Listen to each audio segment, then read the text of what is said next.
Yo guys, di bahasan kali ini kita bakal bongkar satu kali skill rahasia yang bisa bikin hidup lo, entah itu di sekolah atau di rumah, jadi jauh lebih asik dan gampang. Siap?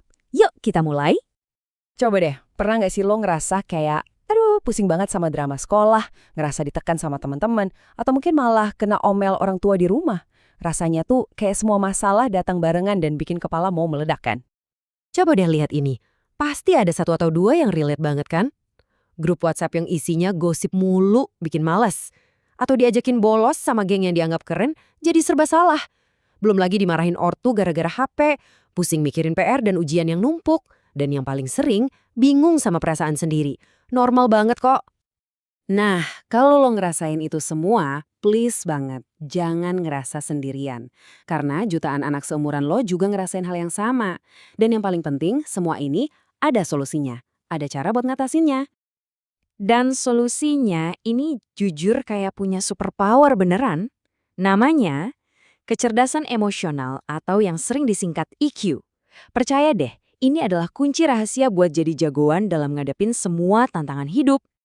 Oke, apa sih sebenarnya kecerdasan emosional itu? Gampangnya gini deh. EQ itu kemampuan kita buat sadar sama apa yang kita rasain.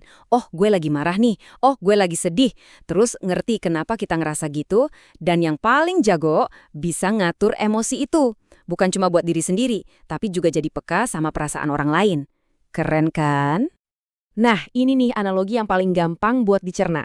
Bayangin ya, kecerdasan emosional alias EQ itu tuh kayak otot di tubuh kita.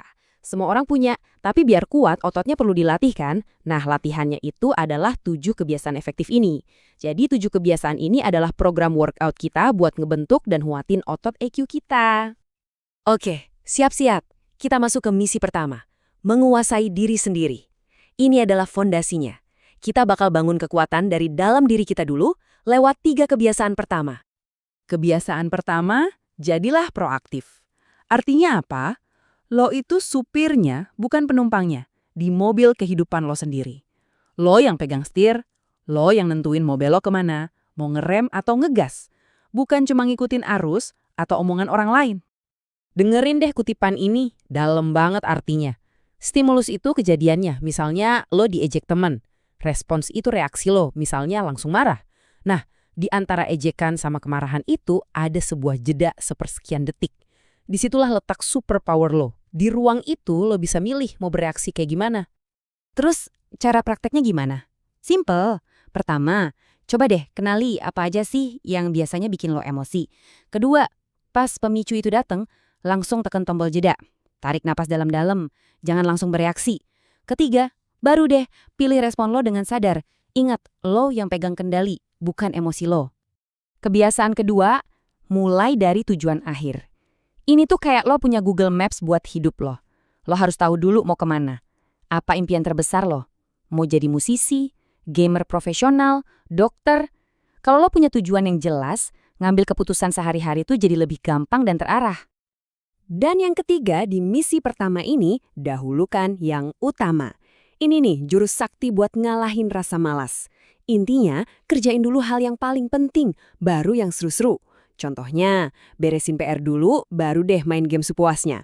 Percaya deh, main gamenya bakal jauh lebih nikmat karena nggak ada beban. Oke, misi pertama kelar. Fondasi diri udah mulai kuat. Sekarang waktunya kita naik level ke misi kedua, menjadi jagoan sosial. Ini semua tentang gimana cara kita ngebangun hubungan yang keren sama orang-orang di sekitar kita. Di misi ini ada 3 kebiasaan kunci. Keempat, berpikir menang-menang. Ini mindset di mana kita cari solusi biar semua orang senang, bukan cuma kita doang.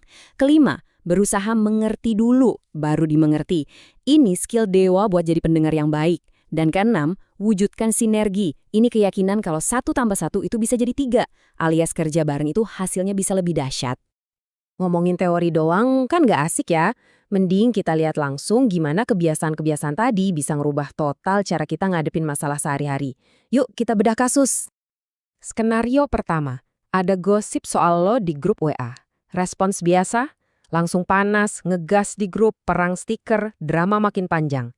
Tapi respons cerdas, tekan tombol jeda, habit 1, terus coba ngertiin dulu, habit 5, langsung japri orangnya. Tanya baik-baik, Itu baru keren. Skenario kedua, diajakin bolos atau nyoba hal-hal aneh sama geng populer. Respon biasa, ikutan aja deh biar diterima, takut dibilang cemen. Respon cerdas, ingat tujuan akhir lo, habit 2. Kalau lo pengen jadi atlet, lo butuh badan sehat kan? Jadi lo bisa nolak dengan santai dan punya alasan yang kuat, bukan cuma karena nggak boleh. Skenario ketiga, dimarahin ortu gara-gara main HP melulu. Respon biasa, banting pintu, mutung, nganggap ortu nggak ngertiin kita. Nah, respon cerdas itu pakai habit kelima. Coba ngertiin dulu. Mungkin ortu marah bukan karena benci sama HP-nya, tapi karena khawatir sama nilai atau kesehatan lo. Coba deh pahami itu, pasti respon lo bakal lebih dewasa. Oke, kita udah ngelewatin 6 kebiasaan. Tapi ada satu lagi yang super penting buat ngejaga semua ini. Ini soal the long game. Gimana caranya ngejaga superpower EQ ini biar nggak gampang habis baterainya? Kebiasaan ketujuh, dan ini penutup yang penting banget. Asahlah gergaji. Kedengarannya aneh ya?